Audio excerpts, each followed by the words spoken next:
Hello, welcome, and Khushamadi. You're listening to The Note with me, Mahrukh Inayet.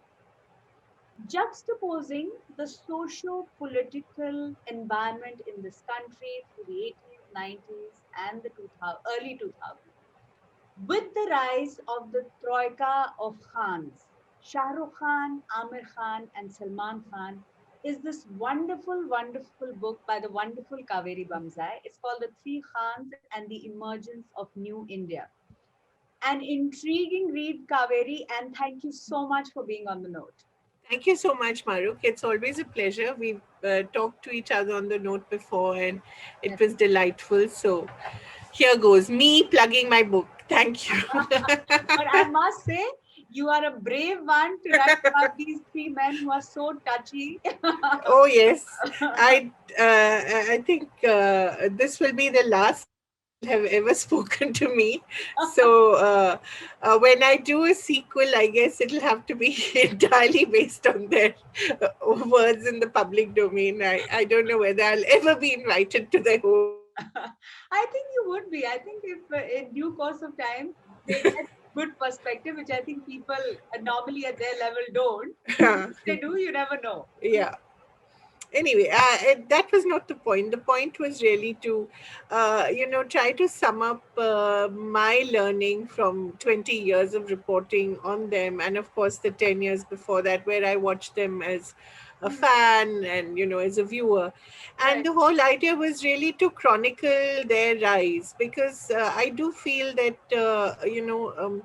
film journalism is something that's not necessarily considered, not taken too seriously. But I Hmm. feel it was important to record what was happening in India and what was happening in their work at that point, because we often tend to forget. And, Yeah. now when I see them derided on social media and, castigated, trolled, and bullied, I do feel that we've forgotten all the joy they brought us, and all the wonderful memories. So it's really my way of thanking them for the memories, but also pointing out where they went wrong. Otherwise, it would just be, the work of a fan.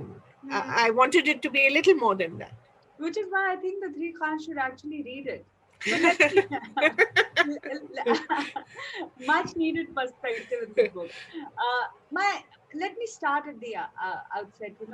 Three Muslim men Yes. at a time when India had multiple issues at various levels, at a social level, at an economic level, at a political level. We continue to do so, but there was a churn, and yet they emerged as this troika of influence, right? Soft power, and Right. really came to represent Bollywood. So, your book, honestly, is a fascinating socio political study of how, despite everything, the plurality came when India chose their entertainment, and that Yeah. kind of shone through. Right. And I think, that's very important, Maruk, especially to remember now when, we're in such a toxic cultural landscape where everything is seen from the prism of, one versus the other. It could be any identity, it could be caste, it could be religion. We're fragmented in so many different kinds of identities.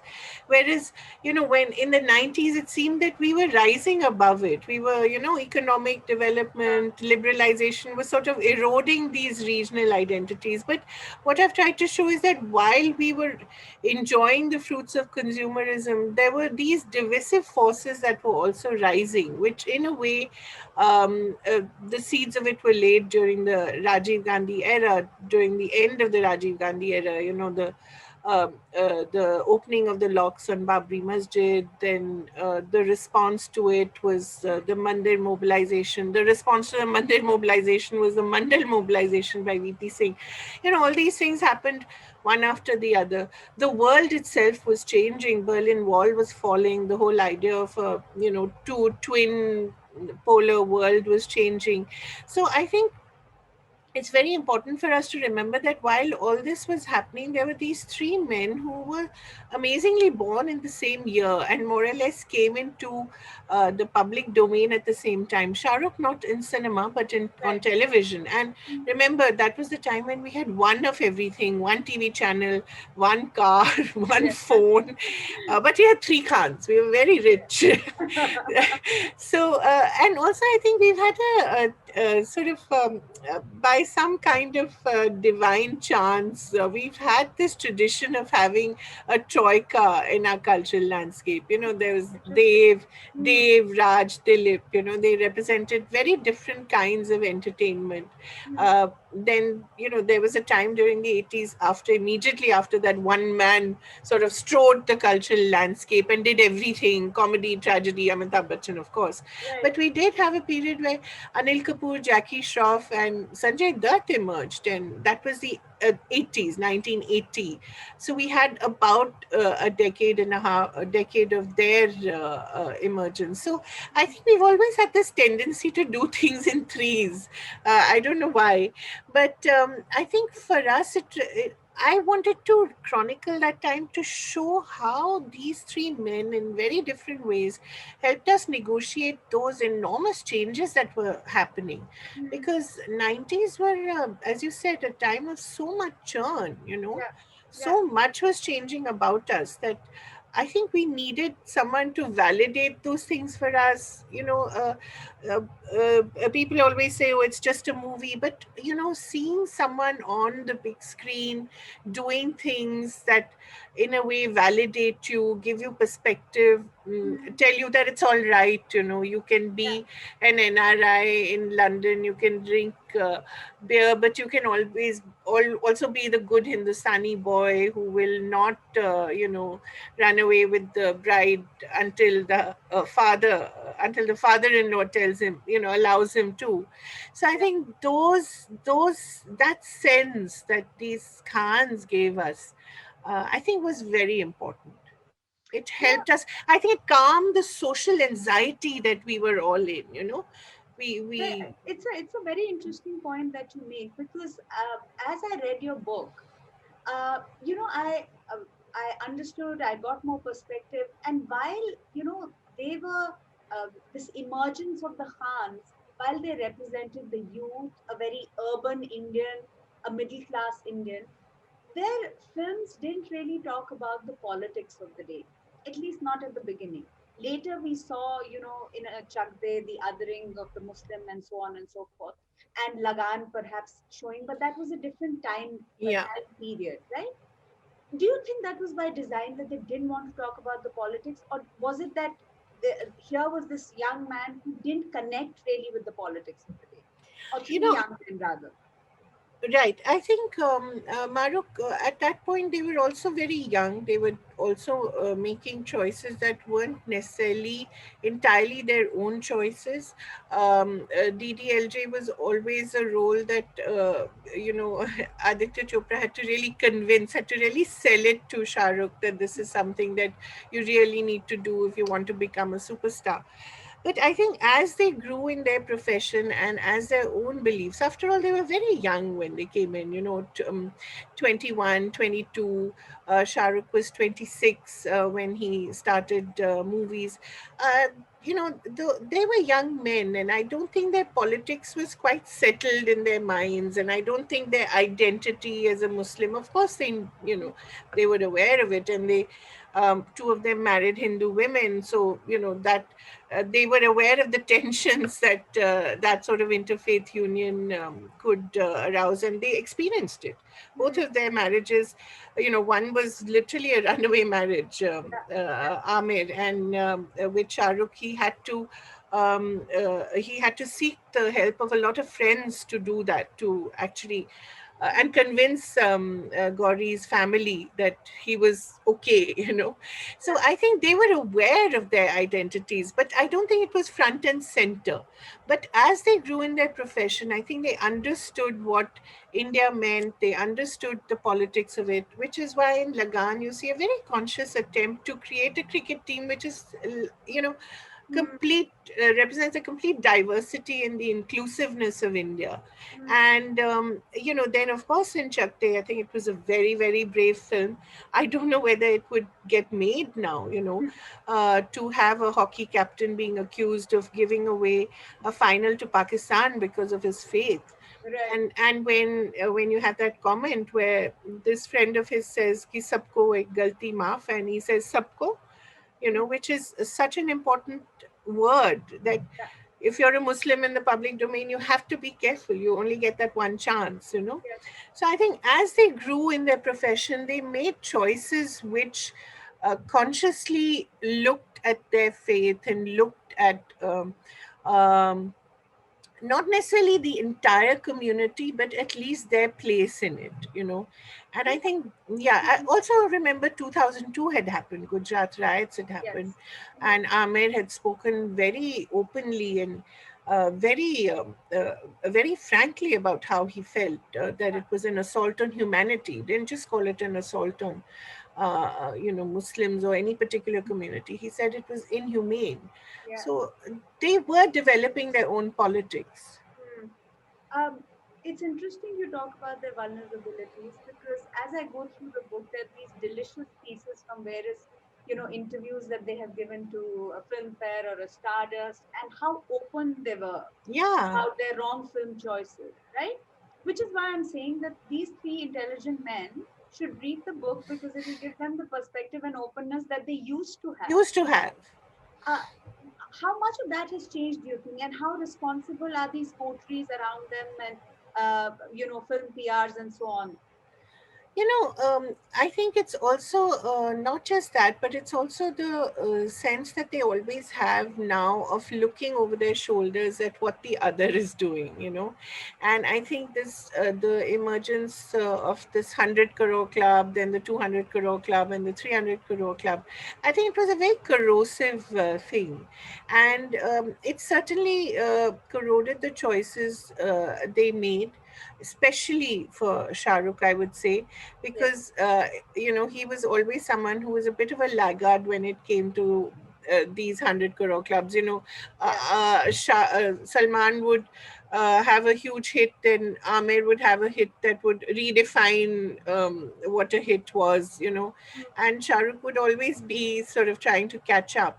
yeah, And I think that if you see till about mid 2000s, till 2010s, the tenties as they're called, Shah Rukh would always do one film that was for the masses, so to speak, and one film that was for him. mm, You would always have a Swades, but you would always have a Veer Zara as well, a more popular film. And a popular film, by the way, again, which would be impossible to make now. You have an Indian army officer Indian Air Force officer who falls in love with a Pakistani. The Pakistani comes to India and makes India her home. Can you imagine that movie getting made now? Impossible. yes, And even the songs, the lyrics, about how your country is just like my country. These were such important things. Even in their popular choices, they were making. Because of the kind of people they were associated with as well. I mean, the Chopra family knew exactly what the pain of partition was, and they had seen it and they understood it.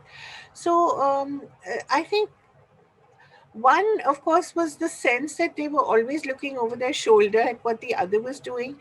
And two, yes, I think this is a problem with success. The more success you have, the more difficult it becomes to maintain it and to listen to your gut. And then you start second guessing yourself, and then you think, oh, is this the right choice? So if something seems somewhat risky, just keep throwing money at it and hope that you yes, know somehow, which I think is what happened to a lot of films that Shah Rukh made, from mm. Happy New Year to Chennai Express to Zero. Just throw money at it and hope that everything would be okay. You speak of Shah Rukh, and when I look at the three Khans, right? There is Amir, of course, who built on this perfectionist, Mr. Perfectionist, which your former organization, Mr. India, sorry, India Today first called him. Yeah, And then there was Salman, who is like the underdog hero plus the bad boy plus yeah, the mass appeal guy and so on. And then Shah Rukh, who, while coining himself as the Badshah of Bollywood, right, also started, interestingly, when you talk about the fact that he started, talking about Amitabh Bachchan Yeah, and being the next superstar yeah, after Mr. Bachchan, right? So he's consciously the one who wanted to move ahead of the Troika, or yeah. he made consistent efforts to do that. And ironically was the one who got left behind in a way. Isn't it Yes. ironic? Because I think here was someone who was very clearly trying to emulate Mhm. Bachchan, and trying to, and if he was Shahenshah, he would always say, I'm the Bacha. And these were things that were not done by accident. Shah Rukh is a very smart marketing man, as we've seen from his businesses. I mean, he's a very successful businessman, whether you look at his Yes. cricket franchises, or whether you look at Red Chilies, VFX. All his business choices have been very smart.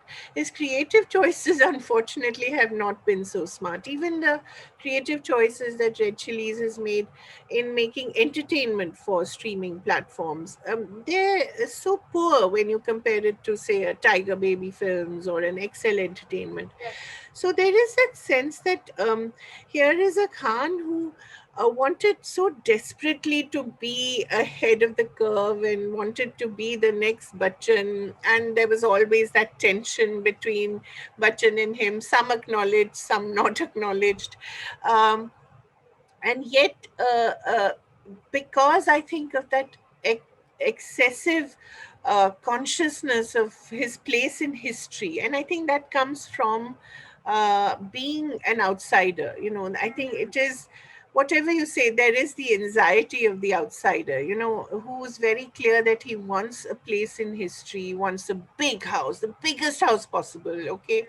He wants the biggest legacy possible, he wants the biggest of everything. And Yeah. more power to him, sure, but I think at some point he stops listening to his own instinct, he stops listening to his own gut, or maybe his gut itself is telling him something that it never Yeah. used to earlier, which is why when you see some of the conversations he's having with filmmakers now, he's telling them, you please make the film that you want to, don't listen to me.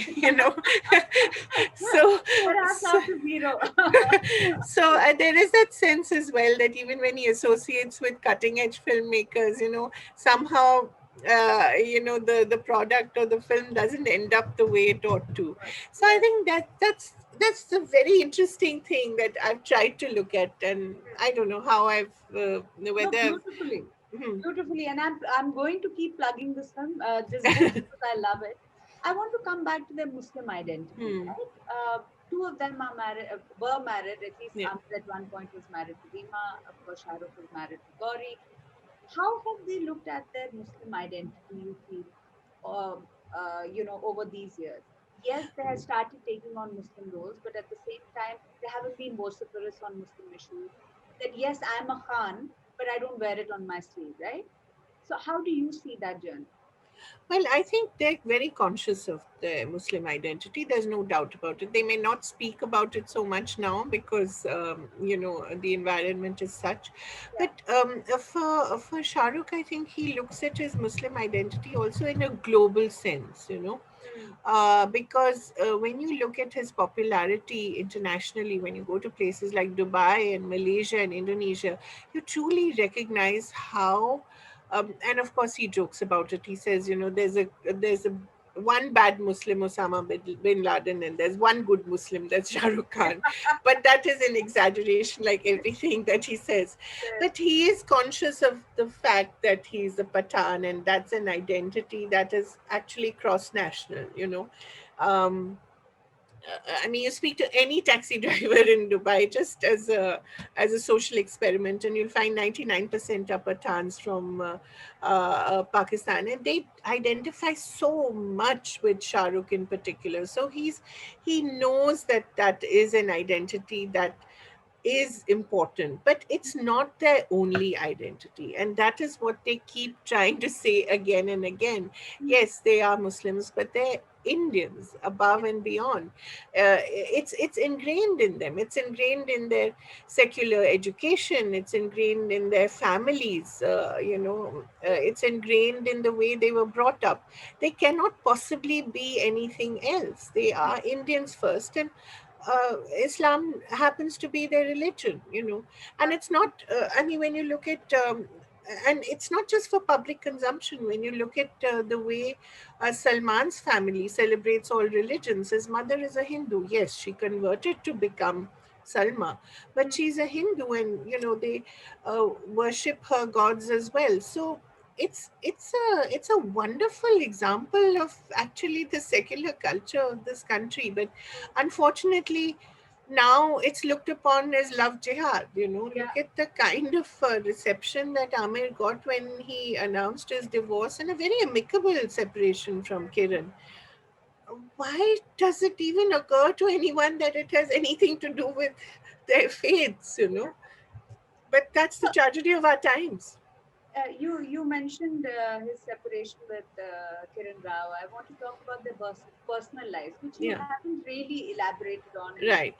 Yeah, and maybe consciously so. Uh, but their personal lives through the years, Amir married twice, now separated from his second wife. Shah Rukh was the doting family man, though the alleged involvement with yeah, Priyanka Chopra kind of dented it in a yeah. way. And Salman continues to be every man's fantasy, right? Not just a woman's fantasy, but the unmarried man. Yeah. Who do you think has been most honest about their private life? If you ask me, I think none of them. I think there's a huge dishonesty unfortunately, in the way they've talked about their private lives.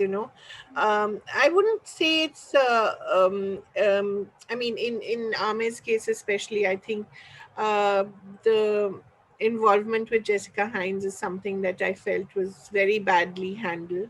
Hmm. Whatever the paternity issue, whatever that is, Yeah. I felt to not acknowledge the relationship, and that happened in between marriages. So it wasn't also as if it was something that was not right. So I felt there's a dishonesty there. I felt in Shah Rukh's case, of course, I think his identity as a father has overtaken everything else. But again, there was never any attempt to. Of course, he addressed all those rumors about bisexuality and being gay, and with his trademark humor and you know self mocking as well as mocking of the interviewer. And those are very famous instances. But I'm not sure that he may have, of course, seen it fit to share all his troubles, and Hmm. which marriage doesn't go through troubles. Yes. But he may not have seen it fit to share it with the world. And as far as Salman is concerned, too, that comment may have been made in jest that I'm a virgin on Coffee with Karan, but unfortunately, it's taken seriously by a lot of his fans. And I think he's, of course, spoken very often about Aishwarya Rai, but I think he never quite addressed the issues of physical abuse, psychological abuse.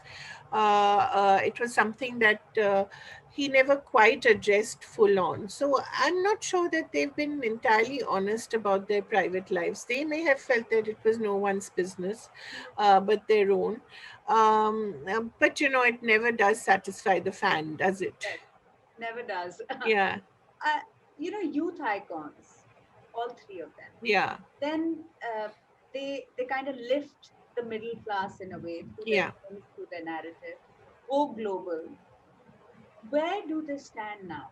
Who are they to the young Indian today? What do these Khans mean? Is it just a memory of the past? Are these the fading stars? What would you call them? I think they are, despite the fact that streaming has allowed us to allowed so many of their movies to come back to us. Look at a cultural moment like the Indian women's team doing so well at the Olympics just Yes, yesterday. yes, It becomes subsumed by Chakte the movie, yes. and remember that's a movie about 14, 15 years ago. Hmm. So I think streaming has allowed us to discover and rediscover their movies. Look at the iconic status that Andaz Apna Apna has. True. So it's not just a memory; it's a living thing. Their careers are up there for us to see and savor again and again. But the world itself and the cultural landscape itself, Maruk, has changed so tremendously that there is no way that I think these three men, or even if you look at Ajay Devgan or Akshay Kumar, people who almost co-terminus with them in their careers, it's very difficult for any one star to possibly cater to everything that this audience now wants, because the audience has become so smart and so culturally aware and so aware of global trends that they want more. They want better, they want faster, they want quicker, they want finer storytelling. I feel that they have become a little too safe in their choices. Even Amir, surprisingly, for him to go from a complete disaster like Thugs of Hindustan, where clearly he was not in creative control, to a remake Hmm. of such a beloved American movie. Of course, he's completely Indianizing it, but even then, is not the smartest choice one would have thought. And for Salman, of course, is various Xerox copies of his beloved characters from Radhe to Tiger to Prem. And Shah Rukh is the one I think will be most interesting to watch. Is he going to now go into a different zone altogether? He has to. He cannot possibly play another Harry like character, uh, as in Harry Met Sejal, because frankly, as a romantic hero to someone half his age, he just looks creepy. And, uh, I think he's fully aware that he comes off looking creepy, and again, this guy who was this perfect Hindustani boy, no matter what he lived, saying, Main ganda hu, and I'm a Casanova, it's like, please, please, we don't want to see this, take him away, you know. So I think that is the biggest issue. So they will, it's not just a memory, it's a very living thing. Their work is up there for us to see again and again, to rediscover, and there will always be, when even an Obama will talk about Bollywood, he will talk about Shah Rukh Khan, he will talk about DDLJ. These are iconic moments in our cultural landscape. But I think 10 years from now, who knows? Like maybe 20 years before, it was a Diwar or a Trishul, now it's DDLJ or a Dabang. 10 years from now, who knows? So you're essentially saying that stardom is having an existential crisis Oh, and yes. perhaps will be redefined completely.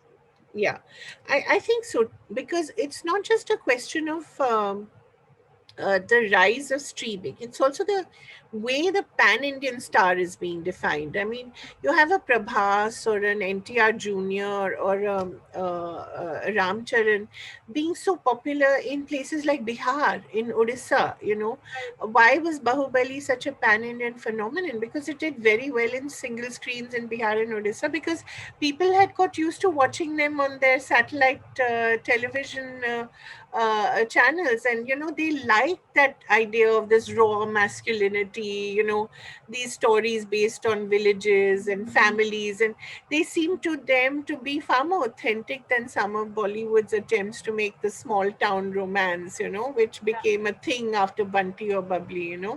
um, so I think this was a very interesting, and this is a very interesting phenomenon, the rise of the pan Indian star.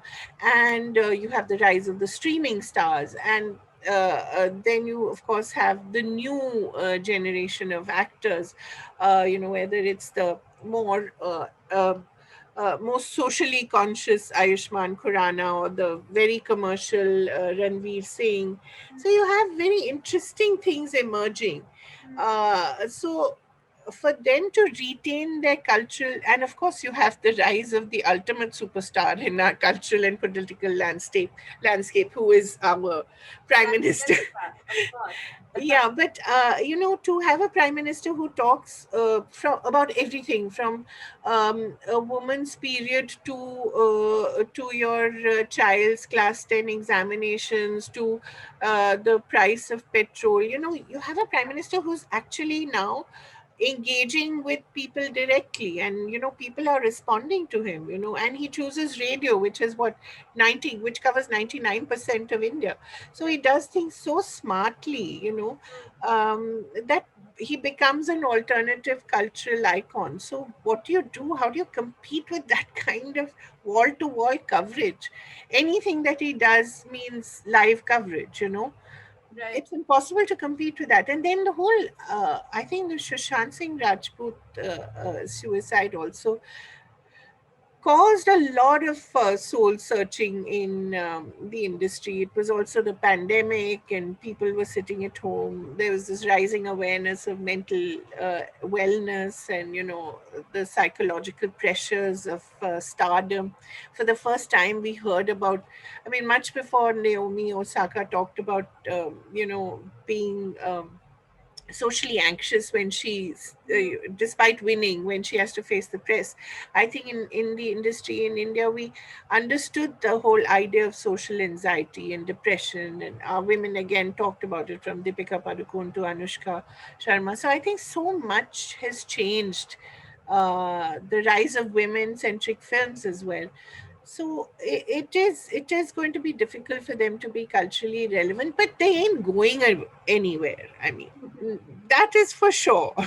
They ain't I going mean, anywhere. oh no, no, no. I mean, 5 years from now, I'll have to write another book, Eating Crow, and saying, okay, the three Khans and the resurgence of another India, or something like that.